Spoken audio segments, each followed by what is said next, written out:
Hello friends, आपका स्वागत है यूट्यूब चैनल सरकारी जॉब न्यूज़ के डेली करंट अफेयर्स वीडियो में। कई इंपॉर्टेंट टॉपिक है, आप देख भी रहे हैं, इन सब पर चर्चा होगी डिटेल में, साथ में और भी कई टॉपिक हैं। तो शुरू करते हैं दोस्तों, और मैं हूं सन्मय प्रकाश। पहला क्वेश्चन, किस स्पेस एजेंसी ने चंद्रमा की मिट्टी से ऑक्सीजन निकालने का सफल प्रयोग किया है? आंसर होगा इसका नासा। ठीक है, और ये न्यूज़ भी देख रहे हैं आप, अमेरिकी अंतरिक्ष एजेंसी है नासा, तो उसी ने ये सफल प्रयोग किया है और इसकी जानकारी अभी अप्रैल में सार्वजनिक की है। नासा का एक स्पेस सेंटर है, जॉनसन स्पेस सेंटर, तो उसी के वैज्ञानिकों ने सिमुलेटेड चंद्रमा की मिट्टी से सफलतापूर्वक ऑक्सीजन निकाला है।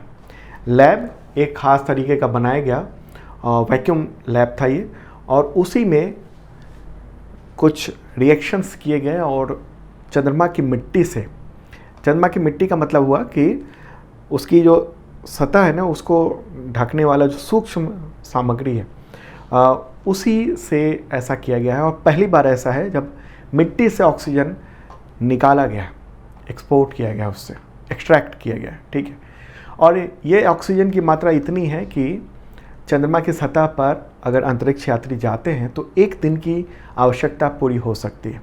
तो ऐसे बहुत सारे मशीनरी लेकर वहाँ चंद्रमा पर जाया जाए तो वहाँ ऑक्सीजन पूरा पर्याप्त मिल जाएगा। यहाँ तक कि जो अंतरिक्ष यात्री हैं उनको तो ऑक्सीजन मिलेगा ही, साथ में जो अंतरिक्ष यान है उसको जो ऑक्सीजन की ज़रूरत है उसके इंजन को चलने के लिए वो भी इसके ज़रिए मिल जाएगा।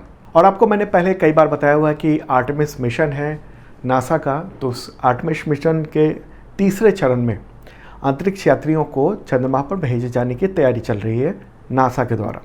और मकसद ये है कि चंद्रमा के सतह पर लंबे समय तक वहाँ पर मौजूदगी बनाई जा सके, स्टेशन बनाया जा सके, वहाँ पर चंद्रमा पर अंतरिक्ष यात्री रह सकें और फिर चंद्रमा से दूसरे ग्रहों पर जैसे कि मंगल ग्रह पर वहाँ पहुँचा जा सके। और इसके लिए सबसे ज़्यादा ज़रूरी है ऑक्सीजन, क्योंकि अर्थ से बार बार ऑक्सीजन ट्रांसपोर्ट करना बड़ा मुश्किल है। जैसे कि जो ISS है, इंटरनेशनल स्पेस स्टेशन, उसके लिए ऑक्सीजन यहाँ से भेजा जाता है। तो ऐसा ना हो कि चांद पर अंतरिक्ष यात्री भेजें और पीछे से फिर ऑक्सीजन की सप्लाई हो बार बार। तो ऐसा ना हो, इसके लिए यहीं पर यानी चंद्रमा पर ही ऑक्सीजन को उसका निर्माण कर लिया जाएगा, उसकी मिट्टी से एक्सट्रैक्ट करके, मिट्टी में जो भी ऑक्सीजन की मात्रा है उससे। ठीक है, तो लंबे समय तक रह सकेंगे और ख़ास बात ये की गई है। ओके, चलिए अब आगे बढ़ते हैं दोस्तों। अगला क्वेश्चन लेते हैं, टेलीकॉम कंपनियों ने 1 मई से स्पैम कॉल को रोकने की व्यवस्था इनमें से किसकी मदद से शुरू की? क्या है इसमें से?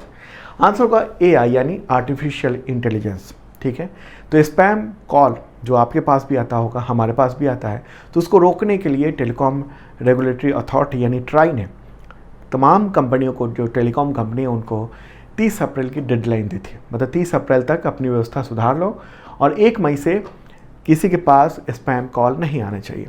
तो ये हुआ कि 1 मई से 3 जो प्रमुख टेलीकॉम सर्विस प्रोवाइडर है जैसे जियो, एयरटेल और वोडाफोन आइडिया, तो उसने स्पैम कॉल रोकने के लिए फ़िल्टर लगाया है और ये आर्टिफिशियल इंटेलिजेंस की मदद ली जा रही है। तो स्पैम मैसेज और स्पैम कॉल्स उनको ब्लॉक करने का काम शुरू हो चुका है। अच्छा, अप्रैल में ही कंपनियों ने ट्रायल रन भी किया था और मई में 1 मई से आज से स्पैम कॉल को रोकने की कोशिश शुरू हो गई। तो हो सकता है शुरुआत में कुछ कॉल आए, लेकिन AI जो है वो आर्टिफिशियल इंटेलिजेंस वो समझ जाएगा कि स्पैम कॉल है, उसे उस वक्त रोक देगा। ठीक है, तो एक महत्वपूर्ण बात है। अच्छा, इससे पहले DND शुरू हुआ था, डू नॉट डिस्टर्ब, वो अभी भी चल रहा है, लेकिन वो बहुत ज़्यादा कारगर नहीं हो पाया। वह ये कि पहले कंपनियां एक ख़ास नंबरों से कॉल किया करती थी, लेकिन अब कॉमन नंबर उससे भी कॉल करती थी, इसलिए पता नहीं चलता है कि कौन सा स्पैम है। आप ज़रूरी काम कर रहे हैं, उसी वक्त फ़ोन आ गया, मीटिंग कर रहे हैं, उस वक्त फ़ोन आ गया है, मैं वीडियो बना रहा हूँ, उस वक्त कॉल आ गया। तो ये बड़ी समस्या है स्पैम कॉल की। आप पढ़ाई कर रहे हैं, उस समय कॉल आ जाए, तो ये सब समस्या है। तो इसको लेकर ये कदम उठाया गया है, AI यानी आर्टिफिशियल इंटेलिजेंस की मदद ली गई है। ठीक है, तो ट्राई के निर्देश पर हुआ है। TRAI यानी telecom regulatory authority of India स्थापना हुई थी 20 फरवरी 1997 को, मुख्यालय नई दिल्ली में है। और ट्राई के चेयरपर्सन कौन है? PD वाघेला। क्या नाम है? PD वाघेला, नाम आपको ध्यान में रखना है। अगला क्वेश्चन लेते हैं दोस्तों, भारत के किस राज्य के कालेसर नेशनल पार्क में 110 साल बाद टाइगर देखा गया? इस नेशनल पार्क में टाइगर कभी देखा नहीं गया था, मतलब 110 साल में, तो ये पहली बार अभी 2023 में अप्रैल में देखा गया है। हाँ, और ये कहाँ पर है national park? Important question. Answer होगा हरियाणा। ठीक है, तो इंडियन एक्सप्रेस इसका न्यूज़ भी देख रहे हैं और ये फोटोग्राफ भी देख रहे हैं आप। तो राष्ट्रीय पशु टाइगर, उसको हरियाणा के कालेसर नेशनल पार्क में, जो कि यमुनानगर में है, वहाँ पर देखा गया है। 18 और 19 अप्रैल को शिवालिक रेंज की तलहटी में जो फैला हुआ पार्क है, वहाँ पर जो कैमरा ट्रैप है उसी में इसको कैद किया गया। कैमरा ट्रैप लगाया रहता है और कोई भी अगर जानवर, कोई भी एक्टिविटी हो रही है तो कैमरा वो फ़ोटो खींच लेता है। उसी से ये पता चला है। तो आपको बताऊं कि 1913 के बाद ऐसा पहली बार है कि जब हरियाणा में बाघ की उपस्थिति दर्ज की गई है, सबूत मिले हैं इसके। ठीक है, और ये जो नेशनल पार्क है ना, कालेसर नेशनल पार्क, वो इस जगह पर है, इस कॉर्नर पे, जहाँ पर इस तरफ ये क्या है, ये है उत्तराखंड, ये हिमाचल प्रदेश और ये है हरियाणा। ठीक है, तो ये हरियाणा का कालेसर नेशनल पार्क जो है वो हिमाचल प्रदेश के सिंबल बारा नेशनल पार्क और उत्तराखंड के राजाजी नेशनल पार्क, उसके साथ एक गलियारा साझा करता है यहीं पर। ठीक है, इसी क्षेत्र में, तो वहीं पर मिला है। तो हो सकता है कि ये इस तरफ से आया हो, राजाजी नेशनल पार्क की तरफ से ये टाइगर देखा गया हो, आया हो।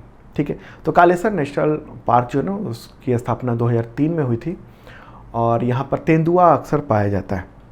ठीक है, चलिए अब आगे बढ़ते हैं दोस्तों, अगला क्वेश्चन लेते हैं। उससे पहले बता दूं कि जो भी आप वीडियो देख रहे हैं उसका PDF हिंदी और इंग्लिश दोनों वर्जन में अवेलेबल है इस वीडियो डिस्क्रिप्शन में, और इसका मॉक टेस्ट भी अवेलेबल है यूट्यूब चैनल सरकारी जॉब न्यूज़ का जो ऐप है, यानी सरकारी जॉब न्यूज़ की वेबसाइट का ऐप, उस पर। ठीक है, और एक मेंबरशिप प्लान भी है 1 ईयर का, बहुत मामूली सी रकम है। 1 साल तक आप करंट अफेयर्स का PDF प्राप्त कर सकते हैं, weekly, monthly, quarterly, yearly. Okay, पिछले 1 साल और अगले 1 साल तक के लिए, ताकि तैयारी करंट अफेयर्स की शानदार हो सके। और इसके अलावा मॉक टेस्ट है, टेस्ट सीरीज़ है, कई तरीके के इतने सारे टेस्ट सीरीज़ अवेलेबल हैं। Daily mock test current affairs का, वीकली, मंथली करंट अफेयर्स का। इसके अलावा तमाम अदर सब्जेक्ट है, जैसे UPSC सिविल सर्विसेज एग्जामिनेशन गेट्स टेस्ट सीरीज़ है, UPSC, EPFO, BPSC जो उसका टेस्ट सीरीज़ है, बिहार SI वो भी है, UP SSC, PCS उसके हैं, PET, SSC के तमाम GD, CHL, CGL, MTS, CISF, CRPF, MP, PEB, तो तमाम तरह की टेस्ट सीरीज़ अवेलेबल हैं और आपके बहुत ही काम आएगा ये। तो इस वीडियो के डिस्क्रिप्शन में चेक करें ना, मामूली सी रकम है और ऐप पर आप इतने सारे सुविधाएं प्राप्त कर सकते हैं। छूट भी चल रही है, 40% की डिस्काउंट है। चलें दोस्तों आगे बढ़ते हैं, अगला क्वेश्चन। अंतर्राष्ट्रीय श्रमिक दिवस या कहें मई दिवस कब मनाया जाता है? इसका आंसर होगा 1 मई। ठीक है, तो मई डे भी कहते हैं, मई दिवस। और ये दिवस 1880 के दशक में जो श्रमिक आंदोलन हुआ था उसकी याद में के लिए। दरअसल उसी आंदोलन के वजह से क्या हुआ, 8 घंटे का काम निर्धारित हुआ था और सप्ताह में 1 दिन की छुट्टी का अधिकार मिला था। ये सब उसी आंदोलन की देन थी। ठीक है, नहीं तो उससे पहले होता ये था कि 15-15 घंटे काम कराया जाता था और सप्ताह में कोई भी दिन छुट्टी का नहीं होता था। इतना सख्त काम कराया जाता था। तो श्रमिकों का आंदोलन हुआ, उसी के देन है 8 घंटे का वक्त निर्धारित। ठीक है, और सप्ताह में 1 दिन की छुट्टी, तो उसी वजह से मिला। हालांकि अब कानून बदल रहे हैं, अब 12 घंटे के काम का वक्त निर्धारित हो गया है, लेकिन उसके बदले अब ये भी है कि सप्ताह में 2 दिन की छुट्टी भी दे जाने का प्रावधान है। तो कुछ राज्य ऐसा कर रहे हैं। ठीक है, चलिए दोस्तों आगे बढ़ते हैं। विश्व पशु चिकित्सा दिवस कब मनाया जाता है? World veterinary day. आंसर का इसका अप्रैल के आखिरी शनिवार को। और ये कब होता है इस बार 2023 में? तो 29 अप्रैल को ये मनाया गया। थीम क्या है इसकी? पशु चिकित्सा व्यवस्था में विविधता, समानता और समावेशता को बढ़ावा देना। ठीक है, उद्देश्य यही है कि पशु स्वास्थ्य और कल्याण उसको बढ़ावा दिया जाए। अगला क्वेश्चन, अंतर्राष्ट्रीय नृत्य दिवस यानी इंटरनेशनल डांस डे कब सेलिब्रेट किया जाता है? आंसर होगा 29 अप्रैल को। ठीक है, जो डांस है उसका महत्व है, तो उसी के जश्न के लिए। ठीक है, अगला क्वेश्चन लेते हैं। वोडाफोन के नए ग्लोबल CEO कौन बने? यहाँ पर इंडिया की बात नहीं हो रही, ग्लोबल CEO की बात हो रही। आंसर होगा मार्गेरिटा डेला वेली। ठीक है, क्या नाम है? मार्गेरिटा डेला वेले। तो अप्रैल में ही 27 अप्रैल को वोडाफोन ने इनको CEO नियुक्त किया है और इससे पहले वो इसी कंपनी में चीफ फाइनेंशियल ऑफिसर के तौर पर वो थी। ठीक है, वोडाफोन जो है ना ब्रिटिश कंपनी है और इसका विस्तार एशिया, यूरोप, अफ्रीका तक है। और भारत में वोडाफोन वो आइडिया के साथ मिलकर Vodafone idea in VI company के तौर पर संचालित होती है। अगला question, doctor N Gopal Krishnan, उनका निधन हो गया 27 अप्रैल 2023 को। तो ये इनमें से क्या थे, कौन थे? आंसर होगा वैज्ञानिक।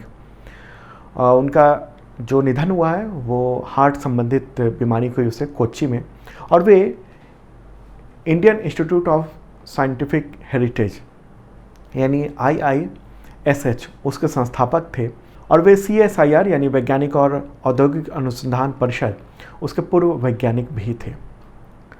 अगला क्वेश्चन, विश्व टूना दिवस कब मनाया जाता है? टूना एक मछली होती है, खास रखिए। आंसर होगा 2 मई को।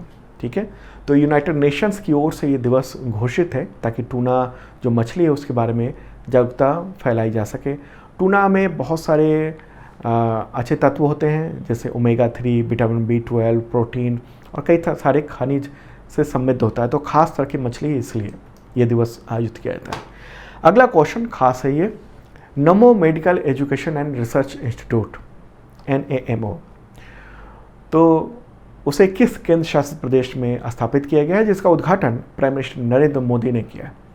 आंसर होगा इसका दादर नागर हवेली और दमन और दीव। ठीक है, तो ये उद्घाटन कार्यक्रम के दौरान का फोटोग्राफ देख रहे हैं आप। इस संस्थान को स्वास्थ्य मंत्रालय ने डेवलप किया है। 203 करोड़ की लागत आई है और परियोजना की आधारशिला जनवरी 2019 में रखी गई थी प्राइम मिनिस्टर नरेंद्र मोदी के द्वारा, और 25 अप्रैल को इसका उद्घाटन किया गया है। क्या नाम है? नमो नाम है। नमो को आमतौर पर नरेंद्र मोदी के तौर पर ये जाना जाता है। ठीक है, तो ये कहाँ पर स्थापित हुआ है? दादरा नागर हवेली और दमन दीव। तो उसका मुख्यालय कहाँ है? सिलवासा है। प्रशासक कौन है उसके? प्रफुल्ल पटेल। ओके, तो दोस्तों ये था इंपॉर्टेंट करंट अफेयर्स, और कल ज़रूर देखना ये वीडियो करंट अफेयर्स का। मॉर्निंग को ही कल लाने की कोशिश करेंगे हम। पसंद आया तो कमेंट करके बताना, और जिन लोगों ने सब्सक्राइब नहीं किया है ज़रूर कर लें। अब मिलते हैं कल मॉर्निंग को। बाय।